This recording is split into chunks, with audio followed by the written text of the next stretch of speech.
The introduction of computer simulation to the identification of symptoms in children with attention deficit, hyperactivity disorder, ADHD, has potential to provide an additional objective tool to gauge the presence and severity of behavioral problems, Ohio State University researchers suggest in A. Most mental health disorders are diagnosed and treated based on clinical interviews and questionnaires, and, for about a century, data from cognitive tests has been added to the diagnostic process to help clinicians learn more about how and why people behave in a certain way. Cognitive testing in ADHD is used to identify a variety of symptoms and deficits, including selective attention, poor working memory, altered time perception, difficulties in maintaining attention and impulsive behavior. In the most common class of performance tests, children are told to either press a computer key or avoid hitting a key when they see a certain word, symbol or other stimulus.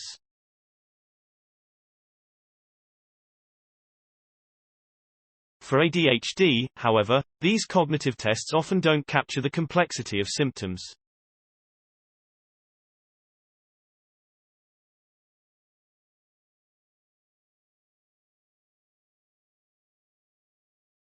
The advent of computational psychiatry, comparing a computer-simulated model of normal brain processes to dysfunctional processes observed in tests, could be an important supplement to the diagnostic process for ADHD, the Ohio State researchers report in a new review published in the journal P. The research team reviewed 50 studies of cognitive tests for ADHD and described how 3 common types of computational models could supplement these tests.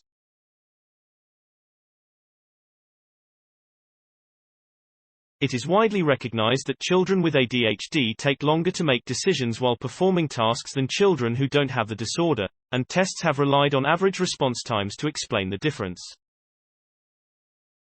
But there are intricacies to that dysfunction that a computational model could help pinpoint, providing information clinicians, parents and teachers could use to make life easier for kids with ADHD.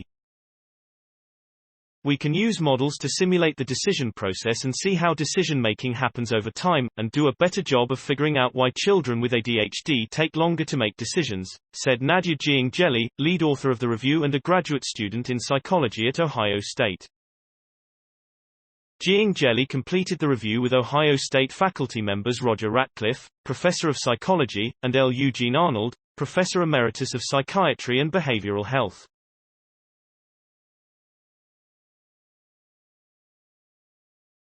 The researchers offer recommendations for testing and clinical practice to achieve 3 principal goals: better characterizing ADHD and any accompanying mental health diagnoses such as anxiety and depression, improving treatment outcomes. About 1/3 of patients with ADHD do not respond to me. Decision-making behind the wheel of a car helps illustrate the problem. Drivers know that when a red light turns green, they can go through an intersection, but not everyone hits the gas pedal at the same time. A common cognitive test of this behavior would repeatedly expose drivers to the same red light-green light scenario to arrive at an average reaction time and use that average, and deviations from it, to categorize the typical versus disordered driver. This approach has been used to determine that individuals with ADHD are typically slower to start driving than those without ADHD. But that determination leaves out a range of possibilities that help explain why they're slower. They could be distracted, daydreaming, or feeling nervous in a lab setting. The broad distribution of reactions captured by computer modeling could provide more and useful information.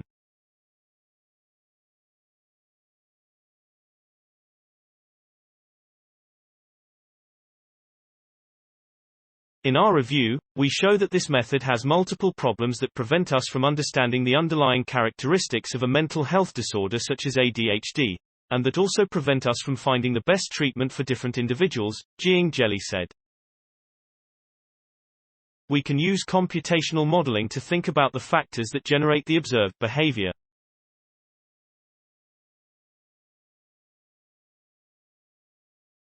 These factors will broaden our understanding of a disorder, acknowledging that there are different types of individuals who have different deficits that also call for different treatments.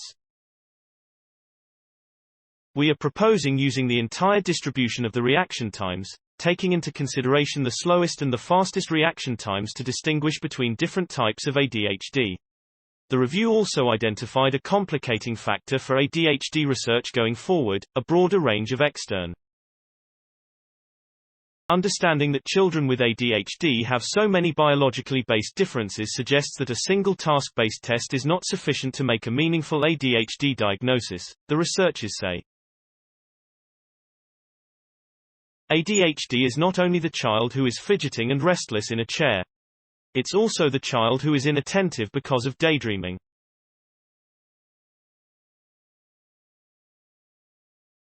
Even though that child is more introverted and doesn't express as many symptoms as a child with hyperactivity, that doesn't mean that child doesn't suffer, Jiang Jelly said. Daydreaming is especially common in girls, who are not enrolled in ADHD studies nearly as frequently as boys, she said.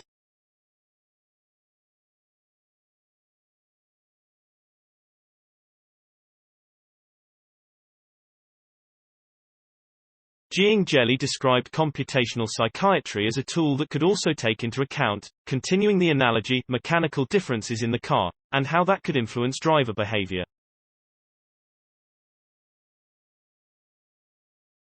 These dynamics can make it harder to understand ADHD, but also open the door to a broader range of treatment options. We need to account for the different types of drivers, and we need to understand the different conditions to which we expose them. Based on only one observation, we cannot make conclusions about diagnosis and treatment options, she said.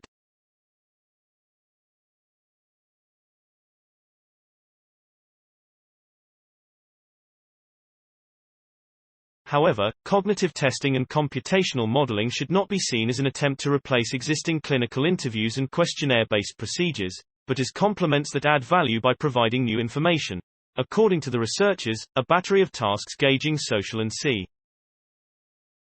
Finally, combining cognitive testing with physiological tests, especially eye tracking and EEGs that record electrical activity in the brain, could provide powerful objective and quantifiable data to make a diagnosis more reliable and help clinicians better predict which medicines would be most. Jiang Jelly is putting these suggestions to the test in her own research, applying a computational model in a study of a specific neurological intervention in children with ADHD.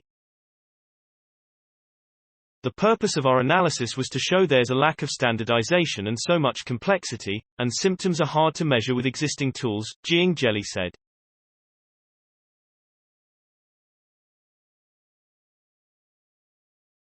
We need to understand ADHD better for children and adults to have a better quality of life and get the treatment that is most appropriate. This research was supported by the Swiss National Science Foundation and the National Institute on Aging. Please support my channel to grow by pressing subscribe button and the bell icon. We will notify you technological news. Thank you.